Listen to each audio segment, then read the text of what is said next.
Is there a possibility that as a result of what's happening to civilian and other infrastructure in their countries, UAE, Qatar, Bahrain, and the Saudis might start retaliating themselves, that they might launch strikes against Iran? They've certainly spoken and threatened to do so, but they haven't so far acted. Do you think they might act? I think there is a possibility of that, particularly from Saudi Arabia and the UAE. I think others will be much more cautious, but it is a spectrum of actions. They will move up the ladder incrementally and cautiously. And the first step, and we haven't even got there yet, is for these countries which denied America the use of their airspace, ports, and bases for the launching of attacks on Iran a few days ago.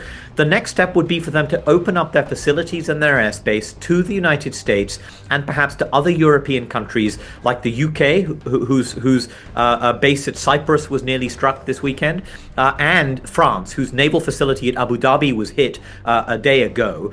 They will open up their facilities for use, and that in itself will have direct military consequences. For them to then launch direct attacks on Iran themselves would be the next rung up on the escalation ladder. So I would not say we are there yet, but let's wait and see if they begin to move up this escalation ladder I've just described to you. How long do you see this war continuing? Do you agree with President Trump when he said yesterday that it could go on for 4 weeks, 5 weeks, or however long it takes? I think a month-long war is implausible because I think that it begins to cause Trump problems at home as the costs mount, as the oil price spikes, as the stocks take a tumble, as allies say to Trump, we cannot keep Dubai airport closed for 4 weeks. But I think a war that goes on for beyond a week is absolutely plausible. My baseline scenario would be that this war is not going to be done by the end of this week. I think that we will still be talking about it this weekend. I could be wrong. It could be a little bit of a tighter schedule than that. But the way this ends, I don't think it can be with a simple Venezuela-style deal. I think that Trump is now committed, and he is going to be pulled into this conflict to a much greater degree. Hi, I'm Karan Thapar. Over the last few years, I hope you've been watching my program, The Interview on the Wire. During that period, I've interviewed doctors, politicians, businessmen, scientists, authors, and even the occasional Nobel laureate. For me, it's been exciting. I hope it's been enjoyable for you. But these, as you know, are tough times, and if this program is going to remain bold, independent, and sometimes even defiant, then I think we need your support. At the end of the day, it's a truism, but editorial independence is best defended by the viewers. So if you would like this program to remain the way it is, forthright, outspoken, and interesting, then would you consider supporting us? All you have to do is to click on the description at the bottom. But more than anything else, I hope you will continue to watch The Interview. Your viewership means an awful lot to me.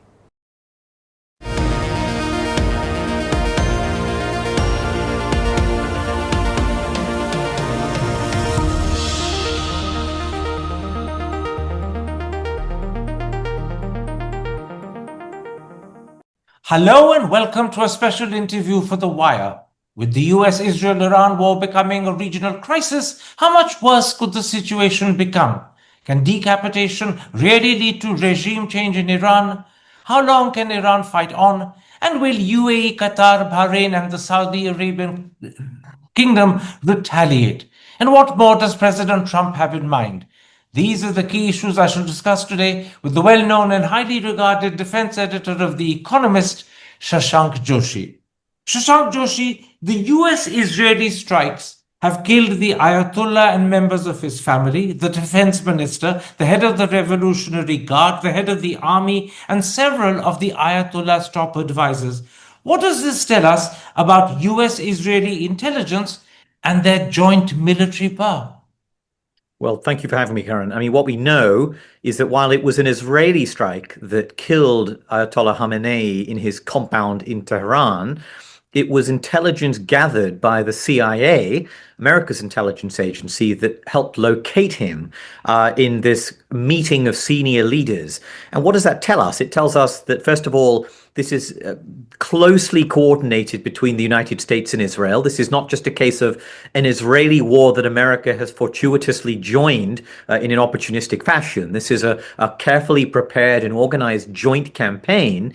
And it tells us also that unlike last year, when Donald Trump claims he was had the option of killing Khamenei, he had him in his sights, that this is a war with far more expansive aims than last year's campaign. This is not just to degrade nuclear sites. This is not just to deplete Iran's missile program. This is a war to create conditions for full scope regime change in Iran. And that is what we are seeing unfold now. And I presume it also tells us that this is something that the two countries had been preparing for quite a while, and that the so-called negotiations that were happening were possibly designed to lull Iran into a sense of false security. Well, this is the second time that the United States has attacked Iran whilst diplomatic talks were in process. And of course, this is precisely why Oman, the country that had mediated those talks, was so angry at the United States, although that anger has now been displaced by anger towards Iran for the strikes on Oman by Iran. But I will say that doesn't necessarily mean the talks were a complete sham. What we know about these talks is that the Iranian offer at the discussions was still completely and wildly out of line with American expectations. To give you an example of that, the Iranians were saying we would still want to be able to enrich uranium using our IR6 in centrifuge cascades. These are advanced centrifuges that can enrich uranium very rapidly. There was no suggestion here the Iranians were open to giving up their enrichment capacity to a zero enrichment solution. And I think the gap between these two sides was a chasm and meant that this kind of strike was inevitable in my eyes.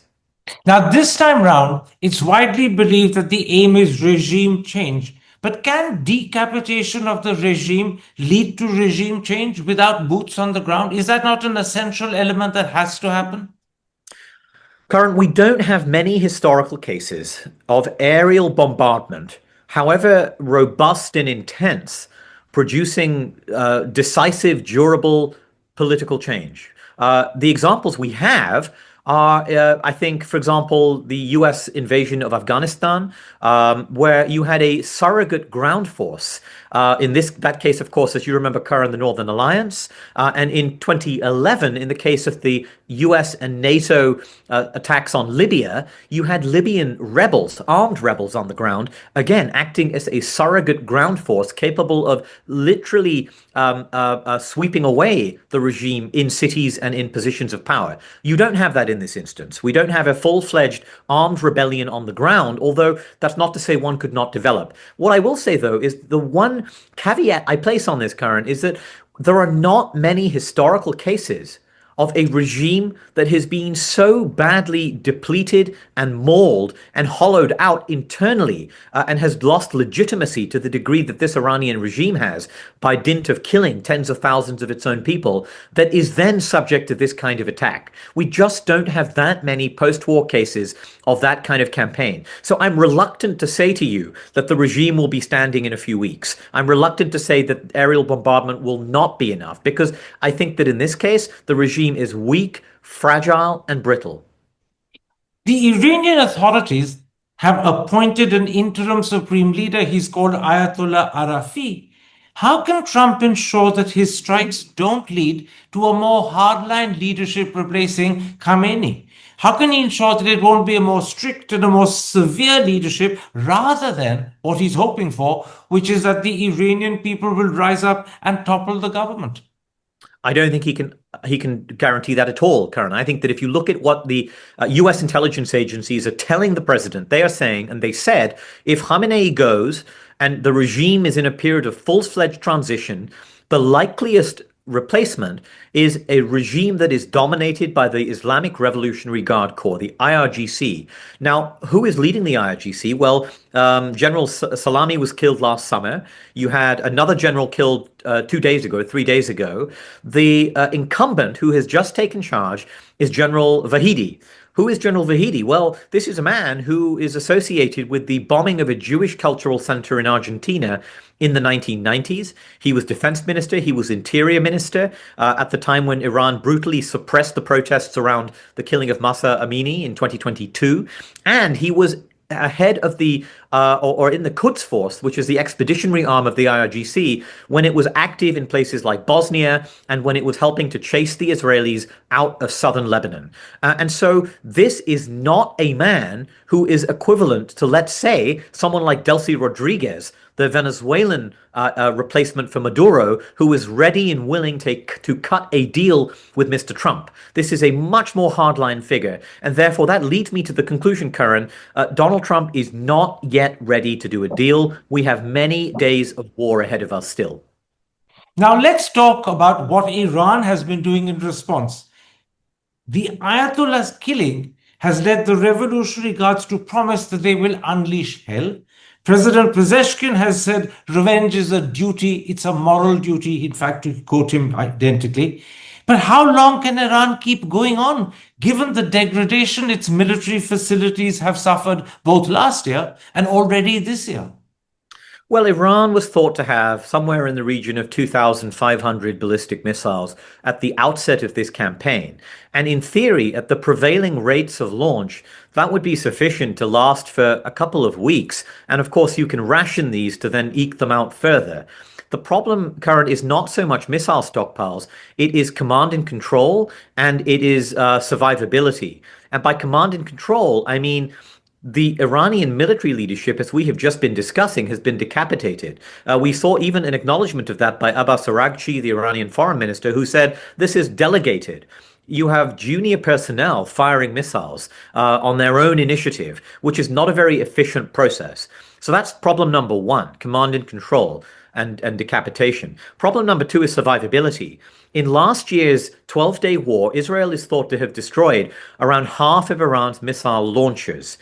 Again, in the first day of this campaign, Israeli military officials claim, and I can't verify this, but they claim that they have destroyed another half of Iran's missile launchers. And this time they will be hunted not just by the Israelis, but also by the United States, which can maintain a very high rate of sorties because it has aircraft carrier strike groups in the Med and in the Gulf of Oman, which are extremely close to the action. And indeed, Karan, if the Gulf states allow the use of their airfields and ports to be used for this campaign in response to Iran's missile strikes, that would again allow a much higher sortie rate over Iran. It would allow the Americans to find, detect, and destroy Iranian missile launchers as they come out of their hiding places to fire their missiles at the region. So the constraint for Iran here is going to be, how do we fire these missiles without being identified, located, and destroyed? The contrast with the 1990s, you may recall the famous Scud hunting episodes when the Americans were trying to find Saddam Hussein's Scud missile launchers in the desert in Iraq. They struggled. They struggled to do so. But what has happened in the intervening 30 years is, as you know from Ukraine and other conflicts, we have a transparent battlefield. Drones, satellites, the use of software to identify objects on images has advanced exponentially, which means it is much, much more difficult to hide a missile launcher coming out of its hiding place. And that is what Iranians will be discovering. So clearly there are limits to how far and how long Iran can continue fighting. But in the meantime, what sort of damage is it doing? In addition to targeting US bases in the region, Iran has also targeted hotels, airports, and malls in Abu Dhabi, Dubai, Bahrain, Doha, and Riyadh. The UAE alone has faced, I believe, 541 drones and 165 ballistic missiles in the first 36 hours alone. Do you have any sense of the sort of damage Iran has been able to inflict, both militarily and on civilian residential infrastructure? I think the damage is very minimal militarily. which is to say that military sites have been protected, evacuated. Iran's missiles are not always that accurate, particularly over longer ranges. And so in terms of striking bases, we've had 3 Americans killed, which is obviously a tragedy for the Americans, but it is not a crippling effect. We're not seeing Americans basically unable to operate. Now, politically and economically, it is a different story. The business model of the Gulf states, of Dubai, Abu Dhabi, Qatar, they position themselves as havens for international business, tourism in a war-torn region, as places where life functions normally despite the other tumult of the Middle East. That is now under profound threat. You will have seen the strikes on hotels in Dubai. I was at the airport terminal in Dubai, the international terminal, like many of us have been, just a week ago. The one that then was struck 2 days ago with smoke coming out of its building. Countries like Oman, which have been mediating in this conflict, have been shocked by being attacked themselves. So the problem for these countries. Oh, and sorry, I should have also added, Karan, we are now seeing oil infrastructure being attacked. The Saudi Arabian refinery at Ras Tanura has been struck, I think, this morning, or at least has debris from an interception falling on it, which in some cases can amount to the same disruption. So that disruption to the business model of these states is the principal problem. Iran's best bet at this stage is to inflict that damage with the hope of trying to get these countries to put pressure on the Americans to terminate the campaign. I think the result could be the opposite, and they could fall in line with the Americans, which would make Iran's life considerably more difficult. Let me ask you about that, because in addition to the Saudi Aramco refinery at Ras Tanura being attacked or hit by falling debris earlier today, LNG facilities in Qatar have also been hit this afternoon. Is there a possibility that as a result of what's happening to civilian and other infrastructure in their countries, UAE, Qatar, Bahrain, and the Saudis might start retaliating themselves, that they might launch strikes against Iran? They've certainly spoken and threatened to do so, but they haven't so far acted. Do you think they might act? I think there is a possibility of that, particularly from Saudi Arabia and the UAE. I think others will be much more cautious, but it is a spectrum of actions. They will move up the ladder incrementally and cautiously. And the first step, and we haven't even got there yet, is for these countries which denied America the use of their airspace, ports, and bases for the launching of attacks on Iran a few days ago. The next step would be for them to open up their facilities and their airspace to the United States and perhaps to other European countries like the UK, whose base at Cyprus was nearly struck this weekend, and France, whose naval facility at Abu Dhabi was hit a day ago. They will open up their facilities for use, and that in itself will have direct military consequences. For them to then launch direct attacks on Iran themselves would be the next rung up on the escalation ladder. So I would not say we are there yet, but let's wait and see if they begin to move up this escalation ladder I've just described to you. What about Iran acting to close the Strait of Hormuz? There's no clarity about whether they've done it or not, although shipping certainly has been disturbed in the area. Do you think they might act to do that? Or would they worry that their own oil would not get out either? No, I think that they are talking about closing Hormuz in much more serious terms than we've seen in the past. Merchant ships in the area are being hailed and told to turn around. And we are seeing a serious disruption to shipping in Hormuz.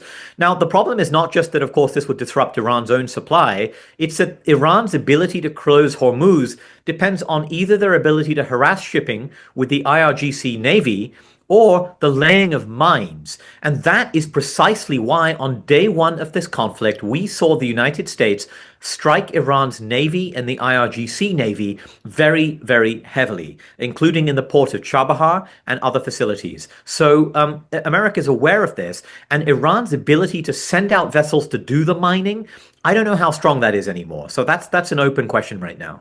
I noticed that yesterday, the Iranians claimed that they had hit the Abraham Lincoln. The Americans strongly and staunchly denied it. But they claimed they had fired missiles at it. I don't know if they claimed a hit, but regardless, America says this was wildly implausible. And I personally do not believe the Iranians have the sophistication of what we call the kill chain, the ability to find a moving target like a carrier strike group and to send that data to missiles with the level of fidelity that you would need. I don't believe the Iranians have that. The BBC has been speculating about Iran using what's called their swarm tactics, which apparently they've been practicing of late. Is there a serious possibility that those swarm tactics could sink a US warship with all the casualties that might entail, or is that unlikely? I am very, very skeptical. And to answer that, just think about what swarm tactics entail. They require a lot of small vessels coming out of port and getting very close to a warship and overwhelming its defenses. Let me tell you, at this stage in time, Karan, no one is getting close to a US warship. There will be planes up in the air circling these strike groups, watching for vessels coming nearby. If you are a hapless fishing vessel, whether or not you have bad intent, and you get close to an American warship, let me tell you, you're going to have a very bad day. So I think that what might work in peacetime, where fishing vessels may be around, there are no exclusion zones, that is not going to work today. I think that the Iranians have, yes, tried to work on swarming tactics for many years. I just think the US naval dominance in the Gulf of Oman right now is far too great for this to be a serious possibility. Now, they might launch anti-ship missiles from their shore-based batteries, and one of them may get lucky. And of course, we should say we saw the Houthis in the Red Sea cause a serious challenge to US and allied shipping and to aircraft in the Red Sea just a year ago. So I would not rule out coastal missiles could pose a challenge, but I am much less worried about the prospect of swarm tactics really getting through these defenses. We're coming right to the end of this interview, but let me ask you, how long do you see this war continuing? Do you agree with President Trump when he said yesterday that it could go on for 4 weeks, 5 weeks, or however long it takes? I think a month-long war is implausible because I think that it begins to cause Trump problems at home as the costs mount, as the oil price spikes, as the stocks take a tumble, as allies say to Trump, we cannot keep Dubai airport closed for 4 weeks. But I think a war that goes on for beyond a week is absolutely plausible. My baseline scenario would be that this war is not going to be done by the end of this week. I think that we will still be talking about it this weekend. I could be wrong. It could be a little bit of a tighter schedule than that. But the way this ends, I don't think it can be with a simple Venezuela-style deal. I think that Trump is now committed, and he is going to be pulled into this conflict to a much greater degree. So does the war have to end with virtual surrender? I think that Trump will demand surrender terms, and the nature of this regime is that it will find it very difficult to do what, of course, the famous phrase used by Ayatollah Khomeini, Khamenei's predecessor, was to end the Iran-Iraq war in the 80s, he had to drink from the poisoned chalice. I think that will be extremely difficult for this regime to do under these conditions of leadership succession, dramatic change. I think that they know also the minute the bombs fall, they will face a domestic reckoning at home with their own people. And so, yes, I think that this will not end in a clean, antiseptic, and stable deal. My last question, when the war does end, does Trump have any idea of what sort of government will replace the Ayatollah regime? Could he possibly opt for the last Shah's son, who's indicated publicly that this could be his moment to return to Tehran? Or is that very unlikely? He may opt for it, but that doesn't mean you can simply fly him in on a plane. That means you have to have defeated the regime comprehensively and have a new administration willing to receive and accept Reza Pahlavi, who has not set foot in Iran for decades. So that's easier said than done. Look, let's be clear. Trump is not a man who plans things carefully. He was asked about this and said, I have in mind people who would replace Khamenei, but I killed them all. He said this on a phone interview. He said, I've killed them all. We've killed 48 people. We've killed the number 2. We've killed the number 3. We had some names, but they're dead. So, this is classic Trump. Shoot first, ask questions later, and deal with the aftermath, as messy as it may be. Shashank Joshi, thank you very much for joining me. Thank you very much for sharing your understanding and analysis of this war. Take care. Stay safe. Thank you for having me. Hi, I'm Karan Thapar. Over the last few years, I hope you've been watching my program, The Interview on the Wire. During that period, I've interviewed doctors, politicians, businessmen, scientists, authors, and even the occasional Nobel laureate. For me, it's been exciting. I hope it's been enjoyable for you. But these, as you know, are tough times, and if this program is going to remain bold, independent, and sometimes even defiant, then I think we need your support. At the end of the day, it's a truism, but editorial independence is best defended by the viewers. So if you would like this program to remain the way it is, forthright, outspoken, and